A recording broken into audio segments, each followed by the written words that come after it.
दर्शकों नमस्कार। आज की परिचर्चा में आप सबों का बहुत बहुत स्वागत है। ये अत्यंत हर्ष का विषय है कि हम अपनी आज़ादी के 75वें साल में प्रवेश कर चुके हैं। इन 75 सालों में हमने बहुत कुछ खोया है, बहुत कुछ पाया है। आज हमारे सामने ये प्रश्न है कि इन 75 सालों में हमने जो खोया क्या उससे अधिक पाया है, और अधिक पाया है तो क्या क्या है वो, किन क्षेत्रों में पाया हमने, और क्या हमें और आगे जाने की प्रेरणा अभी प्राप्त हो रही है। आज इन्हीं सारे सवालों के जवाब हम खोजने का प्रयास करेंगे। हमारे साथ एक बहुत ही समृद्ध पैनल है।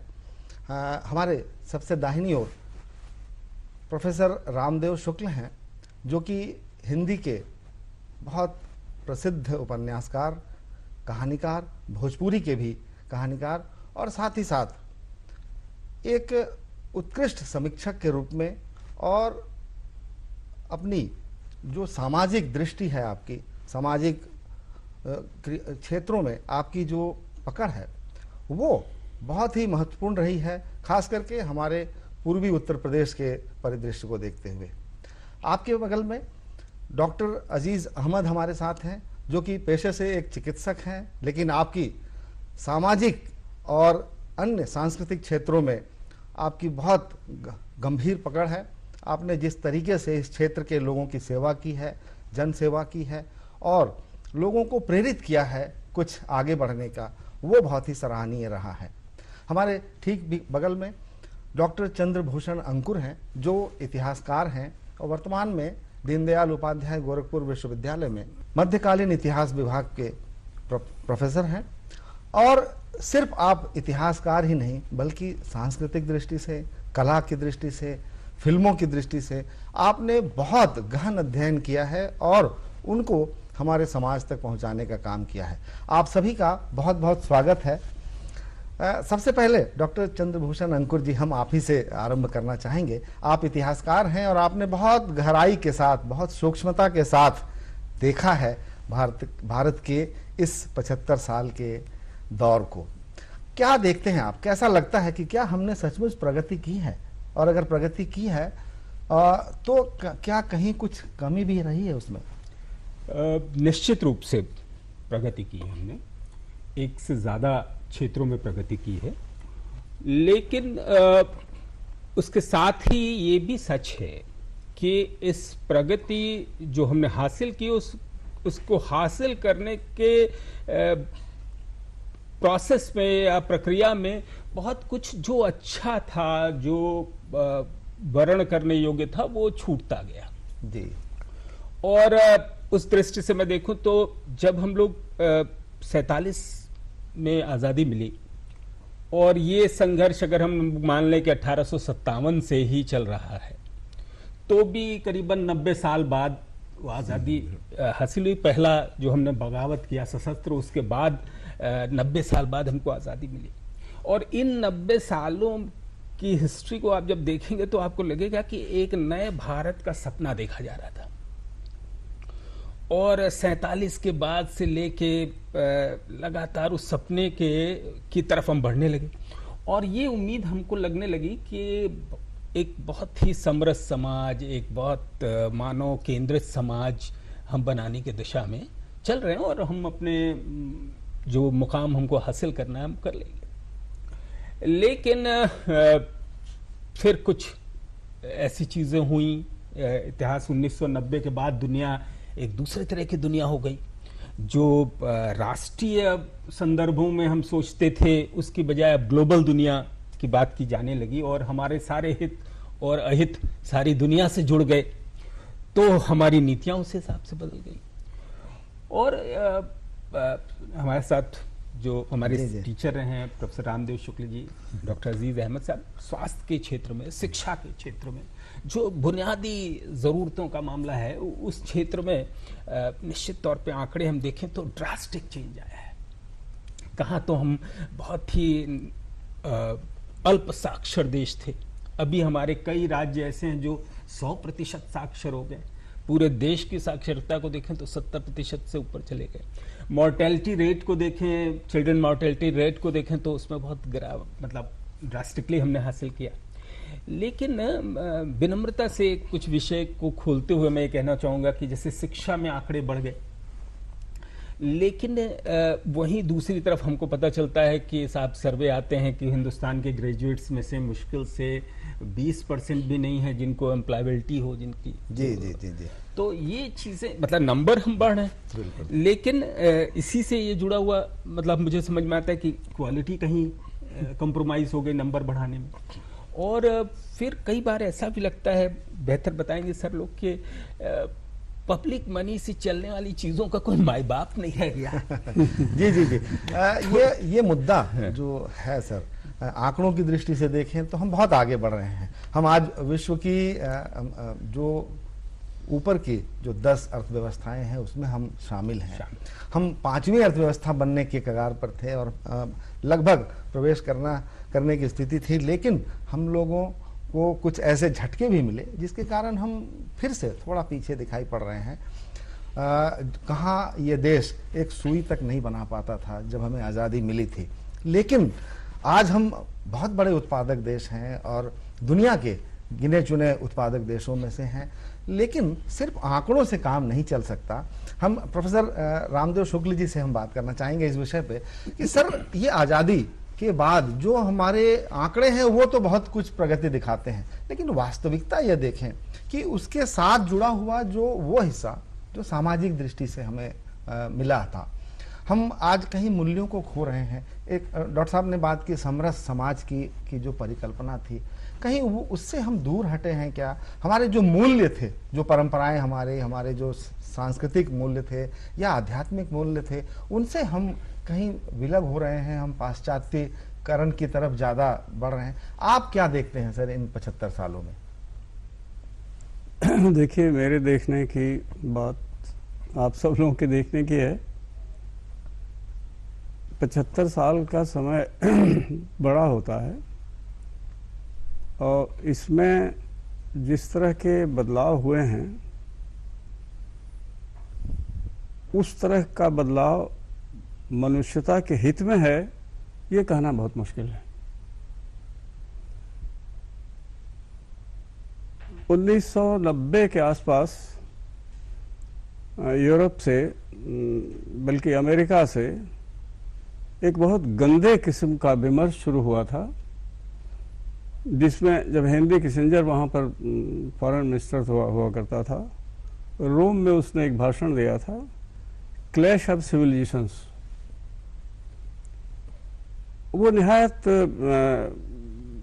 हैवानियत की थीम थी जी जी। कि जिसमें ये बताया गया था कि सारी सभ्यताएं आपस में विकसित हुई और नष्ट हो गई, अब केवल 2 रह गई हैं, एक क्रिश्चियन सिविलाइजेशन और एक इस्लामिक। और अब ये जो समय है वो एक केवल क्रिश्चियनिटी के सर्वाइवल का समय है, बाकी दूसरा ख़त्म हो जाएगा।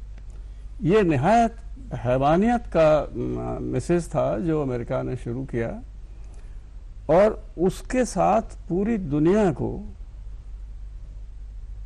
विकास जिसको कहा जाता है, कंक्रीट के जंगल खड़ा कर देना, वो तो हुआ। फ्लाईओवर्स बन गए, ऐसी जगहें थी जहां पहुंचने के लिए पैदल के अलावा कोई रास्ता ही नहीं था। पैदल में भी पानी में डूब के जाना पड़ता था, सिर्फ गला बच जाता था। अब वो सब खत्म हुआ, रास्ते बन गए, आप कहीं से कहीं जा सकते हैं, ये सब तो हुआ। लेकिन ये सब पूरे वैश्विक स्तर पर हुआ, खाली हिंदुस्तान का अकेला मामला नहीं है ये। लेकिन सवाल ये है कि हिंदुस्तान, अभी आपने आध्यात्मिकता का नाम लिया, आध्यात्मिकता का संदर्भ बहुत से लोग समझते हैं कि वो साधु हो जाना या पूजा करना या नमाज पढ़ना, उसी में आध्यात्मिकता है।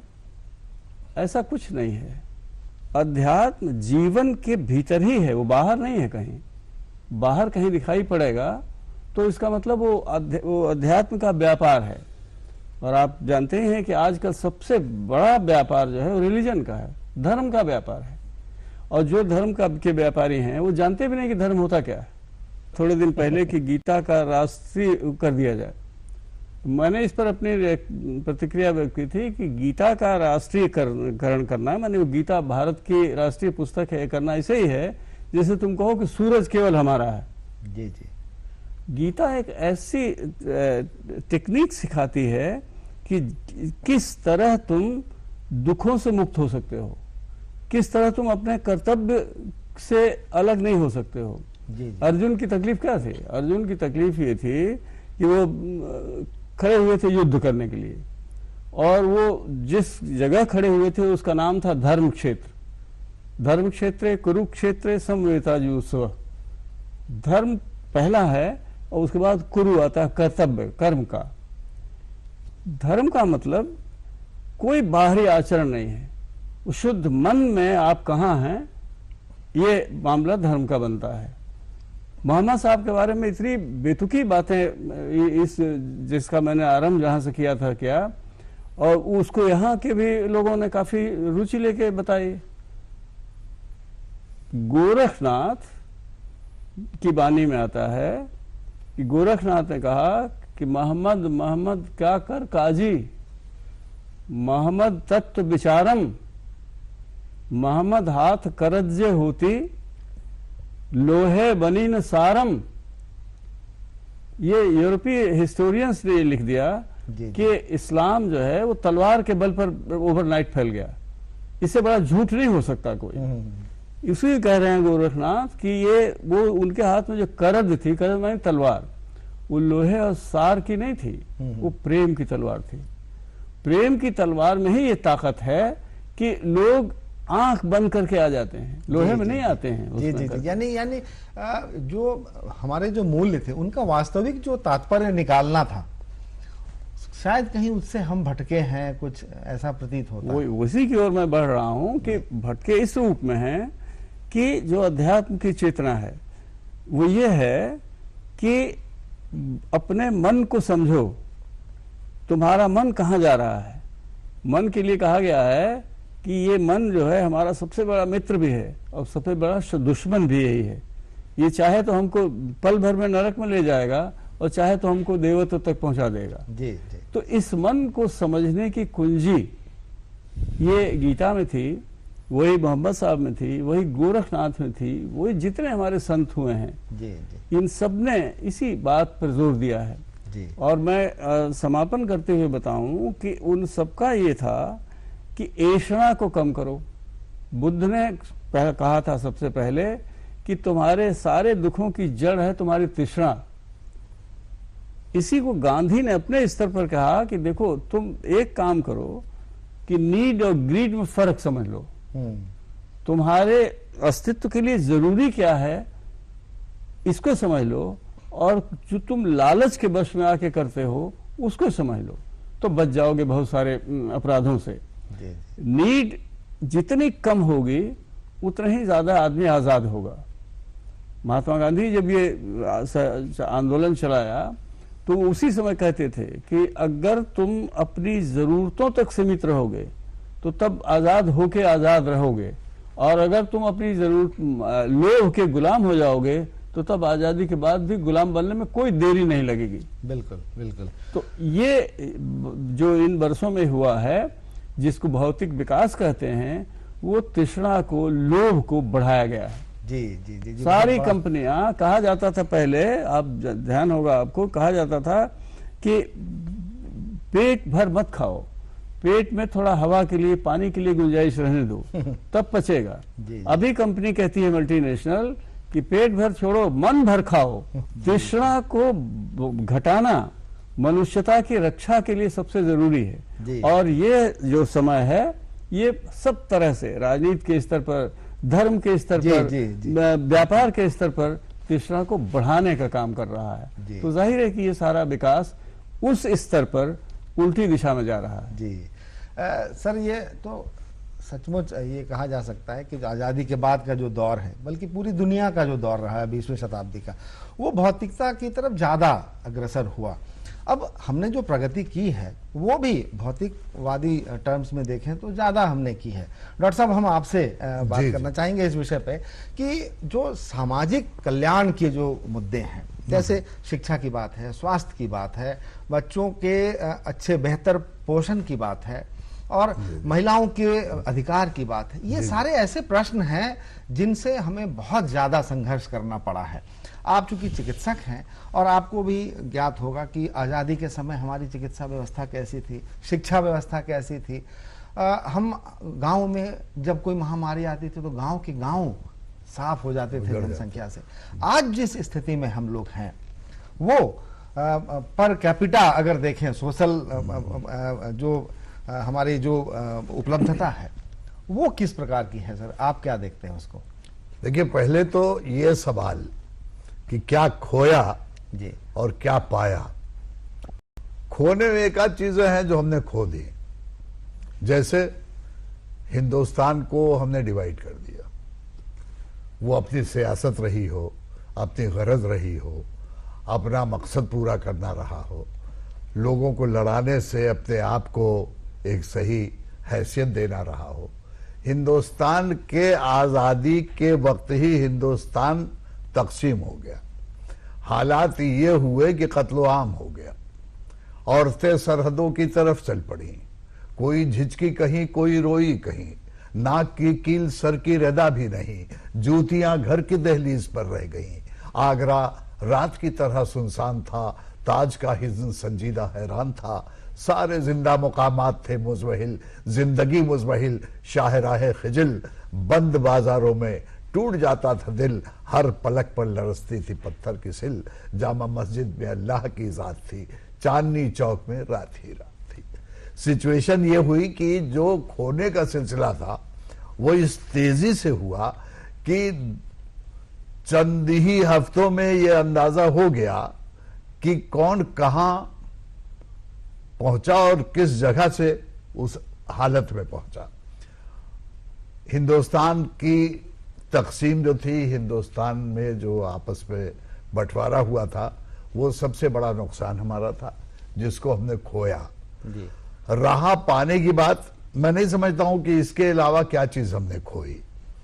हमने जब आजाद हुए तो हमें बाकायदा मिल गया इस बात का हक कि हम अपनी हुकूमत बनाएं, हम अपने कवानीन बनाएं, हम अपने बच्चों को किस तरह से पढ़ाएंगे, उनकी तालीम क्या होगी, प्लान्स हमारे 5 year plans, this and that, ये सारे मामलात होते रहे जिनको हमने अपने हिसाब से, अपनी जरूरत के हिसाब से आगे बढ़ाया।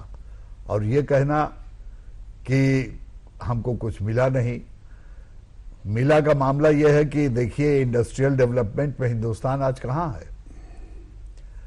वो हिंदुस्तान, मुझे मालूम है अभी जिक्र हो रहा था कि महामारी आती थी और परेशानियां होती थी तो क्या होता था, प्लेग आता था, ताउन आता था, लोग छोड़ छोड़ के भाग जाया करते थे। इसी साइंस ने, इसी तरक्की ने धीरे धीरे उसको खत्म किया। मुझे याद है मैं हाई स्कूल में अभी शायद था या नहीं था, फादर मेरे सिविल सर्जन थे, कालरा की महामारी आई, उन्नाव की बात है, महुआरी बाग कहलाती थी, वहां बाग थी, वहां कोई खास चीज नहीं थी। साफ करके महुआरी बाग में बिस्तर लगा दिए गए और ये जो डेक्सट्रोज की बॉटल्स आजकल आ रही हैं, ये उस वक्त इतनी आसानी से अवेलेबल नहीं हुआ करती थी। तो बड़े बड़े बर्तनों में पानी उबाला जाता था और उसमें कितना पानी है उसके हिसाब से थोड़ा नमक डाल दिया जाता था और ग्लूकोज डाल दी जाती थी। और रबर की पाइप्स और ये जो ड्रिप सेट्स आते हैं, ये तो अब बने बनाए आते हैं, पहले इसमें वो अलग से आया करते थे जिसमें फिट किए जाते थे, वो पूरे के पूरे लगा दिए गए और इसी सूरत से कितने लोगों की जिंदगियां बची हैं।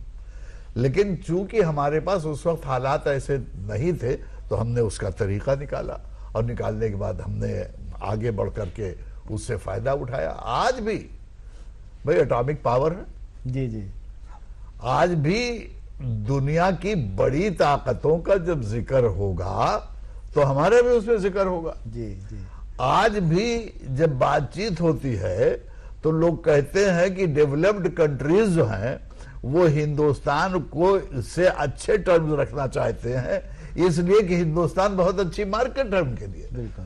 तो अगर यहाँ फाका कशी होती तो मार्केट नहीं होती।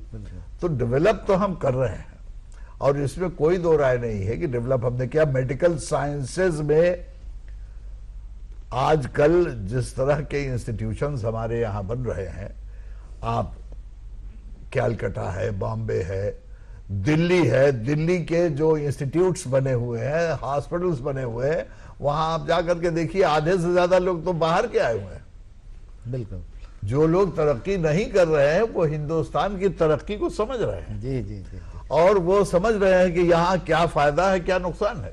जी। तो ये हकीकत है जी कि हमने तरक्की की है बिल्कुल। और हमने इस सूरत से तरक्की की है कि दूसरों को पीछे छोड़ दिया है। बिल्कुल। जरूरत इस बात की है कि इस तरक्की को अपनी सियासत के लिए लोगों में एक दूसरे लोगों को लड़ाने के चक्कर में इस तरक्की को भूल न जाए। जी बिल्कुल, यही है आवश्यकता है आज हम की। आगे बढ़े। जी हाँ। प्रोफेसर चंद्रभूषण जी, हमने चांद को छू लिया, चांद की तरफ पहुंच गए, मंगल तक पहुंच गए और ऐसी ऐसी मिसाइलें बना ली, ऐसे प्रतिरक्षा उपकरण बना लिए, लेकिन अभी भी हमारा देश कहीं कहीं भूखमरी का शिकार हो जाता है। बहुत सारी जनसंख्या ऐसी है जिसे मिनिमम जो रिक्वायर्ड, जो न्यूनतम आवश्यकता है वो नहीं मिल पाती है। तो क्या कहेंगे आप? हमारे समय समापन की ओर है। हाँ, मैं बस बहुत कम वक्त पे बात कहना चाहता हूँ कि मुझे ऐसा लगता है कि हम दुनिया की 1/6 आबादी भारत में रहती है, 135 करोड़ का देश है। तो मैं बहुत विनम्रता से ये बात कहना चाहता हूँ कि हमारा मॉडल किसी और का मॉडल हो नहीं सकता। तो हमको अब चूंकि हमारे पास आबादी है, तो हमको जो भी, मैं अपने सारे हुक्मरानों से, नीति नियंत्रकों से, नियंताओं से कहना चाहता हूं कि हमारे जब भी नीतियां जो बने वो इंसान को फोकस पे करके बने, चूंकि हमारे पास इंसान ज्यादा है और हम उनका मॉडल लेके चलना चाहते हैं जिनके यहाँ इंसान, मतलब जनसंख्या बहुत कम थी तो रोबोट चाहिए थे, मशीन चाहिए थी, हमको भी चाहिए, लेकिन उन जरूरतों के लिए जहां इंसान के लिए जाना वाजिब नहीं है, खतरनाक है, ऐसे कामों को लिए। बाकी हमको एक ऐसे नीति बनानी चाहिए जिसके केंद्र में मनुष्य हो। जी जी जी। अब मुश्किल क्या हुई कि मानव केंद्रित समाज बनाने का जो हमारा सपना था वो ट्रांसफॉर्म हो गया है धन केंद्रित समाज। जी। मनी सेंट्रिक सोसाइटी हो गई है। पहले पूरी मतलब यूरोप की हिस्ट्री आप देखें और इंडिया में जद्दोजहद किस बात थी कि एक ऐसा समाज बनाया जाए जिसके केंद्र में मनुष्य हो, उसकी दुख सुख के इर्द गिर्द का समाज हो, और अभी धन आ गया वहां। तो मैन पावर का क्या इस्तेमाल हो और उससे इंसान को, आम इंसान को क्या फायदा और नुकसान हो, ये प्लान्स हमारे होने चाहिए और बहुत हद तक हम अपने प्लान्स को लेके इसी सूरत से आगे बढ़ भी रहे हैं। जी जी जी। यूं तो बहुत सारे मुद्दे थे लेकिन हमारा समय समापन की ओर है। हम यही कह सकते हैं कि हमने बहुत कुछ पाया है लेकिन अभी बहुत कुछ पाना शेष है और उम्मीदें हैं जिस तरीके से भारत के युवाओं ने कार्य किया है, अपने को प्रगति पथ पर अग्रसर किया है। आज हम अंतर्राष्ट्रीय स्तर पर मैन पावर की दृष्टि से या स्किल की दृष्टि से हम एक सक्षम देश के रूप में जाने जाते हैं। बेशक। हम उम्मीद करते हैं कि आने वाला समय अच्छा होगा और 75 साल के बीतते बीतते हम और कुछ नए आयाम ढूंढ लेंगे अपनी प्रगति के। प्रोफेसर रामदेव शुक्ल, प्रोफेसर चंद्रभूषण अंकुर और डॉक्टर अजीज अहमद, आप हमारे स्टूडियो आए और इस परिचर्चा में आपने प्रतिभाग किया, आपका बहुत बहुत धन्यवाद।